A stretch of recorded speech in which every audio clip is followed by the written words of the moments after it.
Hello, Naomi. Hi, Hillary. How are you? I'm good. Or should I call you Dr. Patel? Sure, Dr. Patel is great.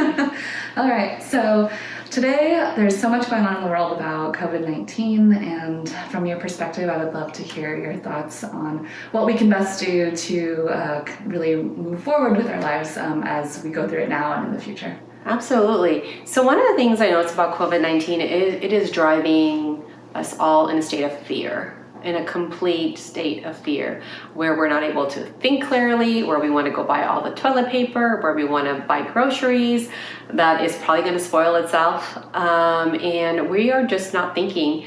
The main reason for this is that our survival brain is online. So there's two brains, right? There's a survival brain, there's a thrival brain. So at this point, we are all scared about dying, and what that does, we go into a state of survival. So when we need to do that, we do whatever it takes in order to keep ourselves alive. We're not really thinking about what's right, what's wrong. We're just kind of an automation, unconscious, not really sure really of all of our actions. And even our judgment is kind of flawed at this point in time. We make rash decisions that probably, when we look at this, 10 years from now, we're going to be thinking, oh my God, why did I do that? That totally didn't make any sense. And so my first advice or my first ask of our community really is that let's take a minute to slow down. Let's take a minute to slow down. Our society has asked us to slow down by staying home. Great. Now let's use that opportunity to actually work for us versus against us. What I mean by that is really taking the time to really start becoming conscious. Let's look at our lifestyles. Are we on that hamster wheel of go, go, go, go, go? Or are we going to actually take the time to be conscientious of what we're thinking? What are we doing? Is it doom and gloom? Are we all going to die? Well, the reality of it is we're all going to die at some point. It doesn't have to be today or tomorrow. And the reality of COVID-19 is most likely we're not going to die.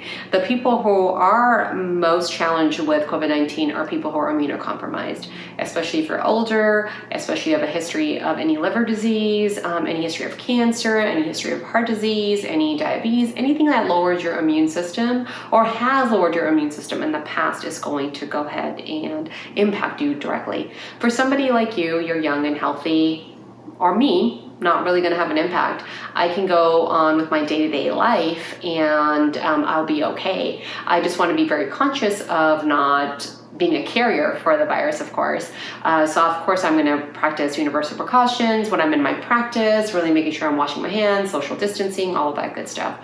But does that limit me to you and I having an interaction? The answer is no. I don't think that you've gone out of the country in the last 14 days, nor have I heard you say you have any of the symptoms.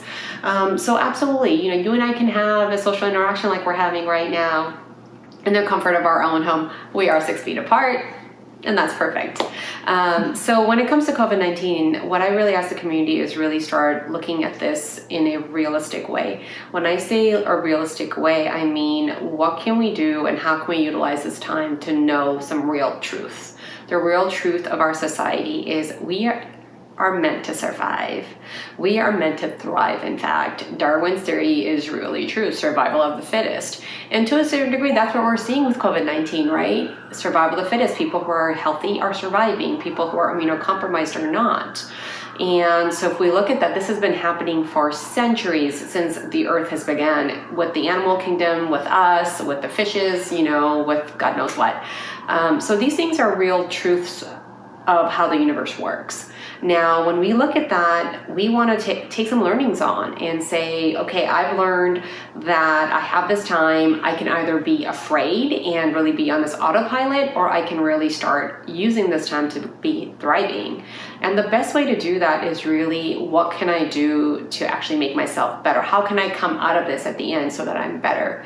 The best way I would do that is by focusing on building your immune system. Maybe life was so busy for you with kids and family and whatnot that you really didn't have the time to focus on yourself. Meaning start out with a morning routine. The first thing I do when I get out of bed is do some breath work. Pranayama is one of the most important things you can do for yourself. Deep breathing through the nose. Because when you're breathing through the nose, you are giving your body the most essential nutrient it needs, oxygen. Think about it. How long can you live without oxygen? like 10 seconds. Exactly. And how long can you, it's, actually it's 8 minutes, but so, that's why CPR within, first time is so effective. But when we look at not having that oxygen, and our most powerful agent that we have is oxygen. Right? It is a fuel that fuels our body. We need oxygen and water. Those two things really help us be the most efficient antiviral, anti-disease thing there is on this planet. So when we're able to focus on our breathing and through the nose, we're able to actually fuel our body so we can fight off any bacteria. Because the reality is we have good bacteria and bad bacteria in our body. And actually viruses too. We just want to kill off the bad bugs and let the good bugs survive, which in turn we can do in several ways. First thing I mentioned was deep breathing. The second is exercise. Exercise is really important, mental, emotional, and physical. I mean all three. Mentally calming our fears. So going to a state of what do I have control over? What is it that I need to do? How can I look at this rationally? And we now know that influenza has killed more people than COVID-19. So we really want to take that fact into account because it's in direct conflict with our fear. When we look at the fact and when we look at the fears, our biggest concern is really not making sure that we're not a carrier for the elderly or somebody who's immunocompromised. And for majority of the population, that's really true. We're not really traveling as much nowadays. We've all been in our homes. We're not having as much human contact. So we're taking the measures to make sure that we are not being carriers or not passing it on. And that's absolutely right. Great. Now what's next? Okay, so take care of your breathing. Get out and exercise. Fresh air is really important. We live near a park. It's really important to get out, do a 20-minute walk. Not that we're going to go hug anybody, but we really can go out for a 20-minute walk and freshen our minds and our emotions so that we can actually fight the virus. One of the most important things that we forget as human beings is that our emotional state is really important. One of the ways that we can become immunocompromised is if we're overstressed and overworked. We're not dealing with the overwork piece anymore. Now we've got the overstress piece. So it's really important to make sure that we've just calmed ourselves and we're really looking at this from a logical perspective because this is going to be important as we come out of COVID-19. Are we going to come out of it? Absolutely. Are we going to be okay? We will be.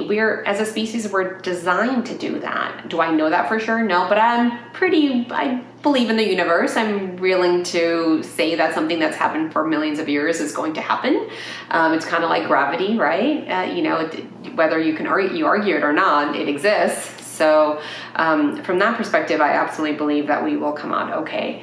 And we have to look at it when we do come out okay, when we start going out into our world, how have we come out? Have we come out and have we, taken care of ourselves so that way we can get back to work up and bouncing really well? If we look at our social markets, how are they going to be doing? How is our economy going to be doing? We need to be in a state to be well equipped to take care of that.